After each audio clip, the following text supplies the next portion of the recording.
गुरुदेव भगवान की रक्षार्थ श्री राम जी और लखन भैया 6 दिन 6 रात्रि पर्यंत अनवरत सावधान होकर के द्वार पर खड़े रहे और एक एक असुर आते रहे। ये तो नामुनेट असुर थे ना, बाकी इनके पास सेना भी तो रहती होगी। उनको धीरे धीरे करके अमनिया कर दिए। साधु साई में कहा जाता है कि उनको अमनिया कर दिया, सभी को समाप्त कर दिए। गुरुदेव से निवेदन किए, अब आप निर्भय यज्ञ करिए। गुरुदेव ने कहा एक यज्ञ तो संपन्न हो गया रघुनंदन, लेकिन एक दूसरा यज्ञ भी है जिसे आपको करना है। अब वो यज्ञ नहीं है, वो बहुत बड़ा यज्ञ है, वो क्षत्रिय यज्ञ है। विप्र यज्ञ तो आपने आज संपन्न कर दिया, अब वो क्षत्रिय यज्ञ है, उसे भी आपको करना होगा। धनुष यज्ञ सुनी रघुकुल नाथा, हरसी चले मुनि वर के साथ। धनुष यज्ञ सुनी रघुकुल नाथा, हरसी चले मुनि वर के साथ। धनुष यज्ञ सुनी। चल दिए। मार्ग में एक आश्रम दिखाई दिया।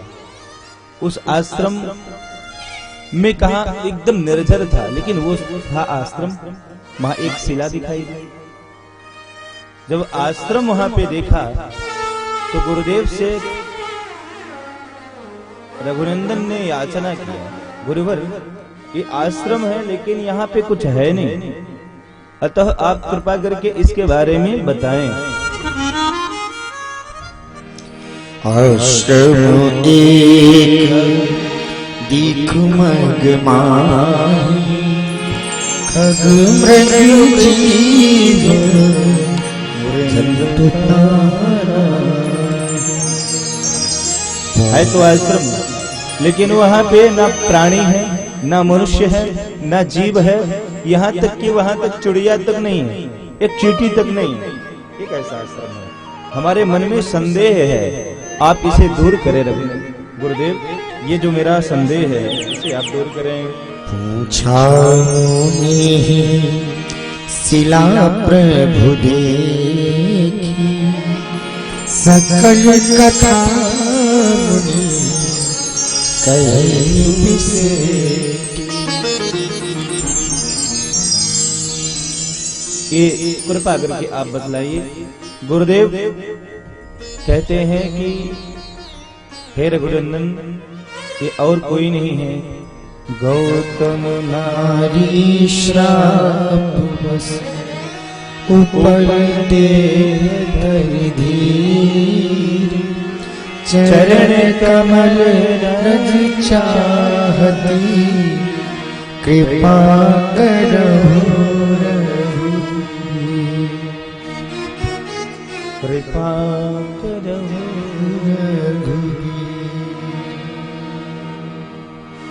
ये गौतम की नारी है। बाबा तुलसीदास तो एक चौपाई कह के और निकल लिए, परंतु वाल्मीकि रामायण के अंतर जो वर्णित है वहां पे गुरुदेव विश्वामित्र ये बताते हैं ब्रह्मा ने सृष्टि करी, तो सृष्टि में जब मानवों की रचना करी, मानव बहुत सुंदर दिखे, होते भी हैं अपने अनुसार सभी लोग सुंदर होते हैं। ब्रह्मा के बनाए प्रकृति में सभी लोग अलग अलग होते हैं।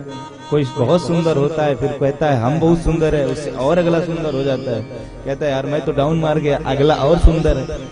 तो ये ब्रह्मा की बनाई प्रकृति में। अब तो दूसरा सबसे सुंदर और क्या निर्माण किया, तो स्त्री को किया। तो स्त्री का निर्माण किया तो स्त्री परम शोभन है और भी सुंदर है। ब्रह्मा की तृप्ति नहीं हुई, स्त्री बहुत सुंदर होती है, स्त्री से सुंदर कोई नहीं होता है। तो गुरुदेव ने कहा कि रघुनंदन एक बात और बताता हूँ, ब्रह्मा जी ने इतना नहीं किया, एक बार और भी बहुत सुंदर रचना करी और उस रचना से एक कन्या प्रकट हुई जिसका नाम अहिल्या। अहिल्या जो सुंदर है, एक परम सुंदर है और एक अति सुंदर है, उससे सुंदर संसार में नहीं, पूरे ब्रह्मांड में कोई नहीं, जिसका नाम अहिल्या। अब ब्रह्मा ने इतना योग और मेहनत करके जिस कन्या का प्राकट्य किया है उसे सहसा बरवस तो किसी को वर्णन नहीं कर देंगे। इंद्र सोचता है कि हमारे लिए ही ब्रह्मा ने तैयार किया है, क्योंकि इंद्र हम राजा हैं, हमसे सुंदर तो कोई है नहीं, अस्वर्ग का आधिपत्य तो मेरे हैं। ब्रह्मा जी मन में विचार करते हैं तुझ जैसे तुच्छ भोगी के लिए तो मैंने ये बनाई नहीं, ये तो मैं बनाई ही किसी योगी के लिए मैंने बनाया। बाबू ये नहीं आ रहा, थोड़ा सा देख लो, क्योंकि हमारी जो आवाज है ना वो तुम ही हो।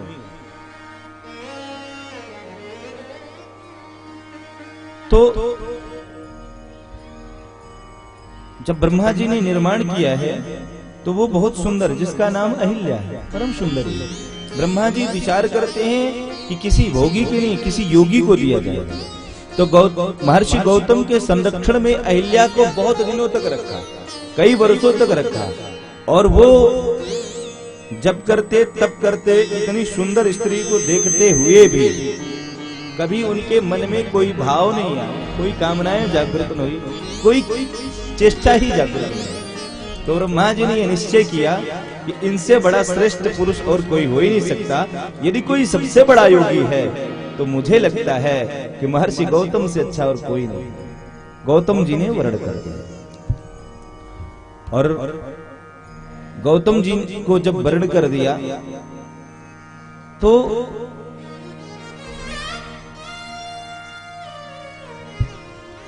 कालांतर में इंद्र की नजर अभी पड़ी ही, क्योंकि इंद्र की नजर अहिल्या में पड़ी। अहिल्या भी बहुत सुंदर है, बहुत सुंदर अहिल्या है। अहिल्या सोचती, अहिल्या के मन में वाल्मीकि रामायण के अनुसार अहिल्या के मन में भी इंद्र के प्रति प्रेम था, और इंद्र जब आता है तो इंद्र महर्षि गौतम का रूप धारण करके आता है, और गौतम का रूप धारण करके आता है। गौतम जी चले जाते हैं कहाँ? नदी के तट पर वो तपस्या कर रहे हैं, गंगा के किनारे। महर्षि गौतम आते होंगे ऐसा मान करके, और अहिल्या कहती है राजन मेरे ख्याल से गौतम आ रहे होंगे, आपको जाना चाहिए, आपको जाना चाहिए, नहीं तो हम और आप दोनों फंसेंगे। मतलब अहिल्या की भी कहीं इच्छा इंद्र की और इंद्र की अहिल्या की दोनों की इच्छा थी। इंद्र को भागते हुए महर्षि गौतम ने देख लिया, और जब महर्षि गौतम ने इंद्र को भागते हुए देखा, ये रामचरितमानस में नहीं, महर्षि वाल्मीकि की जो रचना है उसमें, इंद्र को भागते हुए जब महर्षि गौतम ने देखा तो आकर के कहा कि तू एक योगी की पत्नी है, और तुझे ये पता है कि तुझे ब्रह्मा जी ने बनाने में कई वर्ष लगाए, तब तुझे एक अलौकिक लौकिक तैयार किया था, केवल तुझे ही तैयार किया था ब्रह्मा जी ने। और वो ब्रह्मा जी ने तू योग से हुई, मेरे संरक्षण में रही, और मुझ जैसे योगी पति को छोड़ करके तू भोग में ध्वस्त हो गई, भोग में लग गए, इसीलिए तेरी बुद्धि इतनी पाषाणवत हो गई, इतनी पाषाणवत हो गई, इसलिए पाषाण नहीं तू पाषाणवत हो। ध्यान दीजिएगा शब्दों में, सुनिएगा तो समझ में आएगा। तू पाषाण नहीं, अभी तू पाषाणवत हो। और जो ऐसे कहा महर्षि विश्वामित्र ने कि पाषाणवत हो जा, और ये श्राप दे दिए, तत्काल और तत्क्षण पाषाणवत अहिल्या हो गई। और जैसे अहिल्या हुई, ये कहानी रघुनंदन को बता रहे हैं, लक्ष्मण भैया जीवाचार्य जी खड़े हैं समक्ष में, ये महर्षि विश्वामित्र के मुख से निःसृत हो रही है, और रघुनंदन सुनना चाह रहे हैं, महर्षि विश्वामित्र सुनाते जा रहे हैं। और ये इतना नहीं, तो रघुनंदन को भाव आता है, पाषाण होना अच्छी बात है, लेकिन पाषाणवत होना कितना तकलीफदेह होगा। पाषाणवत का मतलब आप समझते हो, समझ में आता है? जैसे प्राण आपका है, जीव आपका है, आप सोच सकते हो, आप समझ सकते हो, लेकिन आप बोल नहीं सकते हो। आप दर्द को महसूस कर सकते हो, आप रो भी सकते हो, लेकिन आप बोल नहीं सकते, आप कुछ नहीं कर सकते। इतना बड़ा दंड महर्षि ने दिया है। उस जब ग्रीष्मकालीन की उष्णता आती है और चिमचमाता हुआ उदयांचल से जब धूप निकलता है, एक एक धूप जब पत्थर पे पड़ता है वो पिघल जाती है, दर्द से कराह सकती है, लेकिन अहिल्या किसी से कुछ कह नहीं सकती है, कोई बोल नहीं सकती। बरसात की जब मेघे आती है, ऋतुओं का परिवर्तन होता है, लगातार वर्षाएं होती हैं, इतनी वर्षाएं होती है कि कपकपा जाती है, और जब वास्तव में जब वो ऋतु आती है ठंडाहट की, वो ऋतु जब आती है तो ठिठुर जाती है। मतलब हर ऋतुओं में जो 6 ऋतुएं परिणत है, उन 6 ऋतुओं का पूरा कष्ट भोगती है, लेकिन अहिल्या कुछ बोल नहीं पाती है। दर्द से कराह पड़ती है लेकिन कुछ बोल नहीं पाती है। अहिल्या केवल वंदना करती है। गौतम नारी श्राप बस ऊपर दे धरी धीर, चरण कमल रज चाहती, कृपा करो। वो आपका चरण कमल चाहती है। क्यों चरण कमल चाहती है? अहिल्या जानती है कि मैं गंगा के किनारे तो जरूर हूँ, लेकिन गंगा मुझसे दूर है, मैं पाषाणवत हो गई हूँ, और रघुनंदन कृपा करके मेरे पास आए हैं। रघुनंदन यदि कृपा कर देंगे तो रघुनंदन का क्या चाहती है?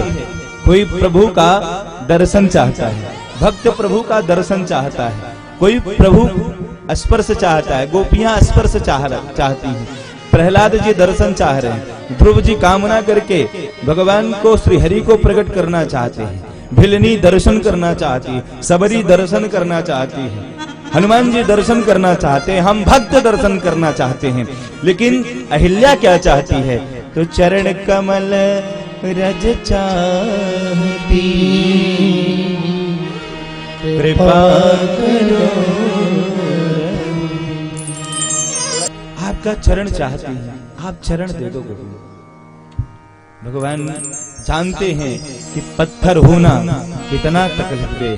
ठाकुर जी को भी श्राप मिला था, वृंदा ने श्राप दिया था, और भगवान भी शालिग्राम में परिणत हो गए। पत्थर बनना कितना कष्टकारी होता है, ये रघुनाथ जी भली भांति जानते हैं। दोनों जैसे अब वो ठाकुर जी के चरण को क्यों चाहती हैं? चरण को इसलिए चाहती है कि मैं पतिता हो गई थी, मैंने अपने स्वामी का बात ना मान करके मैंने भोग को सहारा दिया, भोग में लिप्त होकर के प्रभु मैं आपका दर्शन मुझे करा दोगे, आप कर स्पर्श करोगे तो कर आपकी कृपा के लिए है, तारने के लिए नहीं है गोविंद, कृपा के लिए है। आपका मुख चंद्र यदि मैं देखती हूँ तो प्रभु मैं आपके मुख देखने लायक नहीं हूँ, क्योंकि मैं कलंकिनी हो चुकी हूँ, ऋषि ने मुझे श्राप दे दिया है।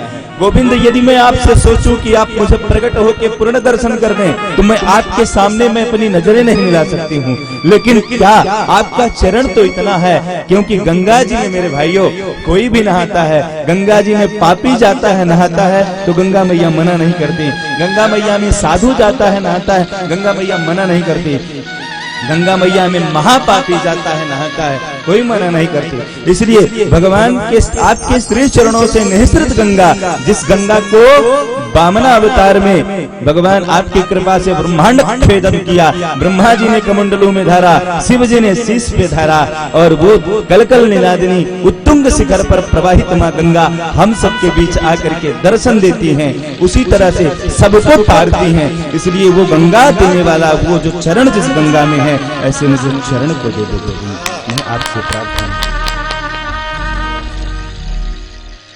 चरण कमल रज चाहती, कृपा करो हे रघुवर, आप कृपा करो। और जैसे स्पर्श किया तो जुगल नयन जलधार, परिषद पद पावन, सुहागन सावन, प्रगति भई तब कुंज श्री, देखत रघुनायक जन सुखदायक, सन्मुख हुई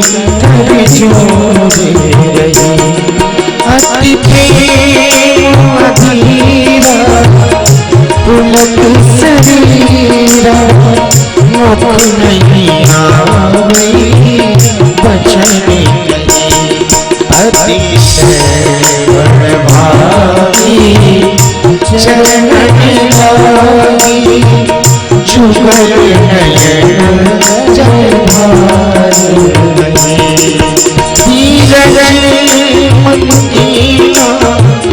प्रभु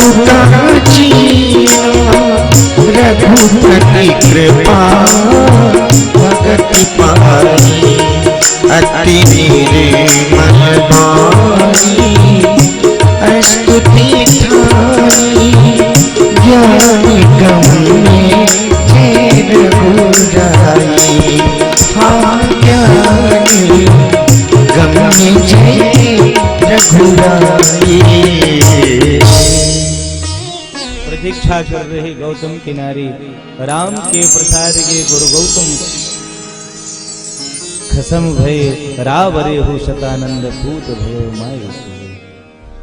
आज कृपा चाहती है, चरण चाहती है।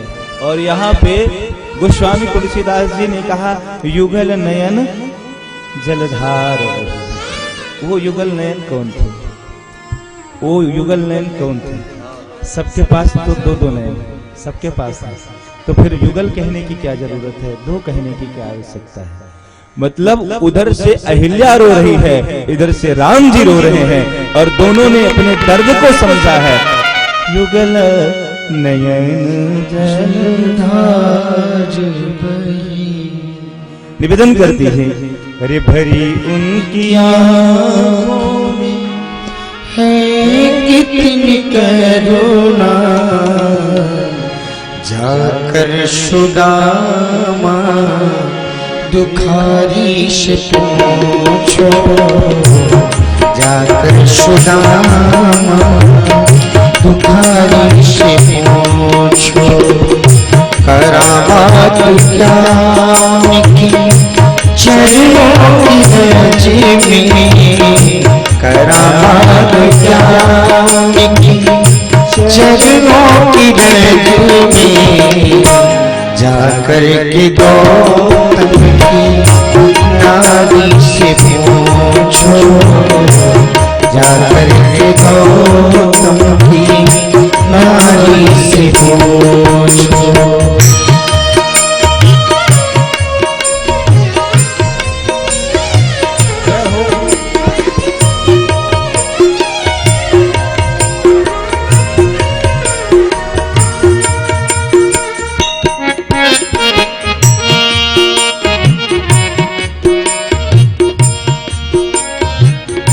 करामत हो कृपा कितनी करते हैं शरणागतों पे कृपा कितनी करते हैं शरणागतों पे कृपा कितनी करते हैं शरणागतों पे कृपा कितनी करते हैं शरणागतों पे बता सकते हैं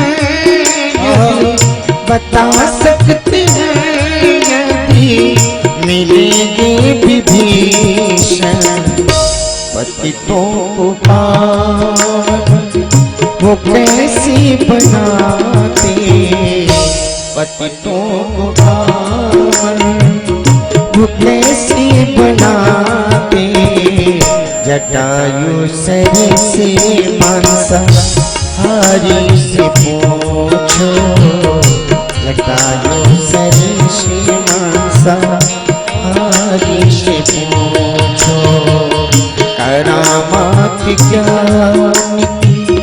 चरणों की रज में करामात क्या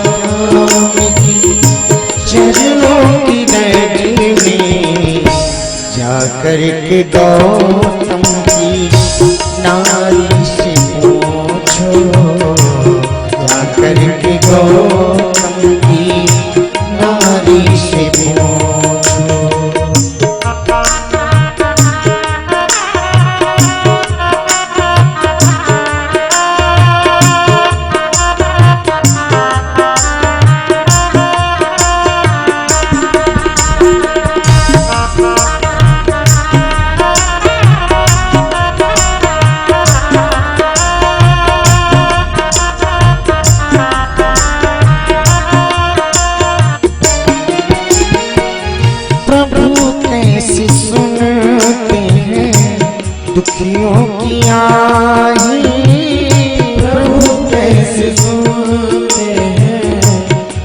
दुखियों किया है। प्रभु कैसे सुनते हैं दुखियों की आए। प्रभु कैसे सुनते हैं दुखियों की आहे। तुम्हें ज्ञात हो राजा बलि की कहानी। तुम्हें ज्ञात हो राजा बलि की कहानी। निराधार का आधार जग में। निराधार का आधार जग में। ये प्रश्न दुपद दुलारी से पूछो। प्रश्न ये दुपद दुलारी से पूछो। करामात क्या उनकी चरणों की रज में। करामात क्या उनकी चरणों की रज में। जाकर के गौतम की नारी से पूछो। जाकर के गौतम की नारी से पूछो। जाकर के गौतम की नारी से पूछो।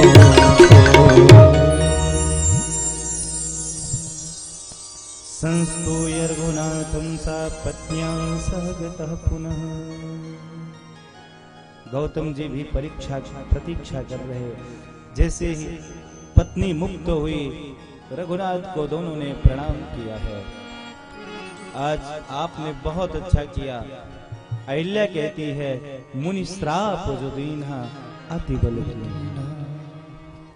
परम अनुग्रह में माना।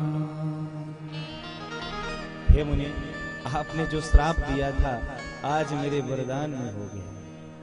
मतलब कि हमारे जो बड़े कहते हैं, मेरे आचार्य कहते हैं, मेरे सदगुरु कहते हैं, मुझसे जो बड़े कहते हैं वो श्राप भी देते हैं तो मुझे वो आशीर्वाद में प्राप्त होता है। इतिहास गवाह है जिस महात्मा ने जिसे कभी भी श्राप दिया हो उसे ठाकुर जी की ना प्राप्ति हुई हो, कृपा ना प्राप्ति हुई हो तो बताइएगा। ये मल्लार्जुन के दो वृक्ष थे, नारद जी ने श्राप दे दिया, जाकर के कन्हैया के द्वार में हो गए। हाथ जोड़ करके निवेदन करते हैं वाणी गुणानुकथने श्रवणौ कथायां हस्तौ च कर्म सुमनस तब पादयोर्ना स्मृत्या शिरस्तब निज निवास जगत प्रणामे दृष्टि सताम दर्शने भवतनूनाम। सुधर गए, बहुत अच्छा किया मुने, मुझे नारद जी ने श्राप दिया। हे दुनंदन आज आपका दर्शन मुझे करने का पावन सौभाग्य प्राप्त।